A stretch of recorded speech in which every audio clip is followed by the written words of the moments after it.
গাজীপুরের ঘটনায় গুরুতর আহতদের সবশেষ অবস্থা জানাতে ঢাকা মেডিকেল থেকে যুক্ত আছেন সহকর্মী আরিফ হোসেন। আরিফ, জানাবেন এখন পর্যন্ত ঢাকা মেডিকেলে কতজন চিকিৎসাধীন রয়েছেন আর তাদের শারীরিক অবস্থা নিয়ে কিছু জানা গেল কিনা? উজ্জ্বল, গাজীপুরে আহতদের 11 জনকে ঢাকা মেডিকেল কলেজ হাসপাতালে ভর্তি করা হয়েছে। এর মধ্যে 4 জনকে ফার্স্ট এড দিয়ে ছেড়ে দেওয়া হচ্ছে, এমনটা আমাদেরকে জানিয়েছেন হাসপাতাল কর্তৃপক্ষ। এবং এই বাকি যে 7 জন রয়েছেন তাদের মধ্যে একজনের অবস্থা কিন্তু খুবই আশঙ্কাজনক। সকালে তাকে একটি সার্জারি করা হয়েছে, এমনটা জানিয়েছেন। তবে আমরা যদি দেখতে আপনাদেরকে বলি, পুরো ঢাকা মেডিকেল কলেজ হাসপাতাল এলাকা চুলচেরা কড়া নিরাপত্তার মধ্য দিয়ে মুড়ে দেওয়া হয়েছে। কারণ কিছুক্ষণ পরে স্বরাষ্ট্র উপদেষ্টা আসবেন, আইজিপি আসবেন, অবশ্যই ডিএমপি কমিশনার যিনি রয়েছেন তিনি ইতিমধ্যেই চলে এসছেন।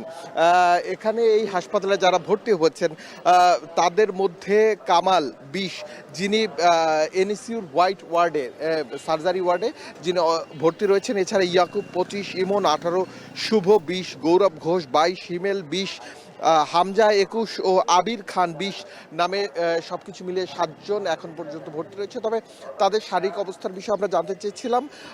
এই শারীরিক অবস্থা মোটামুটি কারো মাথা ফেটে গিয়েছে, কারো হাতে ক্ষতচিহ্ন রয়েছে, পায়ে ক্ষতচিহ্ন রয়েছে, শরীরের বিভিন্ন জায়গায় ক্ষতচিহ্ন রয়েছে, এমনটা আমাদেরকে জানিয়েছে হাসপাতাল কর্তৃপক্ষ। এছাড়া আপনারা দেখতে পাচ্ছেন যে আইনশৃঙ্খলা রক্ষাকারী বাহিনীর একটি বড় টিম ঢাকা মেডিকেল কলেজ হাসপাতাল ওই আশপাশে রয়েছে।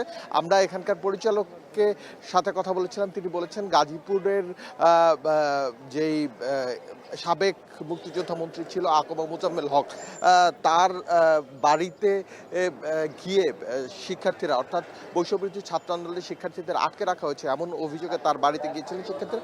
সেখান থেকে আহত হয়ে প্রায় 11 জন ঢাকা মেডিকেল কলেজ হাসপাতালে ভর্তি রয়েছেন, যার মধ্যে 11 জনের মধ্যে 4 জনকে প্রাথমিকভাবে চিকিৎসা দিয়ে তাদেরকে ফেরত পাঠানো হয়েছে। এছাড়া যারা 7 জন তারা এখন পর্যন্ত ভর্তি রয়েছেন। তবে 7 জনের মধ্যে 3 জনের অবস্থা মোটামুটি আশঙ্কাজনক কি বলা যায়, এমনটা তারা আমাদেরকে জানিয়েছেন। তবে সবকিছু মিলিয়ে আর কিছুক্ষণ পরে প্রধান উপদেষ্টা এখানে আসবেন, অর্থাৎ স্বরাষ্ট্র উপদেষ্টা এই ঢাকা মেডিকেল কলেজ হাসপাতালে আসবেন। তিনি এসে ঘুরে দেখবেন, শিক্ষার্থীদের স্বাস্থ্য পরিস্থিতি জানবেন এবং পরবর্তীতে এ বিষয়ে আমরা আপনাদেরকে জানাতে পারবো যে আসলে যারা ভর্তি রয়েছেন তাদের শরীরের অবস্থা কি এবং তাদের কখন নাগাদ ছেড়ে দেওয়া হতে পারে, অথবা যারা আহত হয়েছেন তাদের আসলে শরীরে আহতের অংশটা কতটুকু।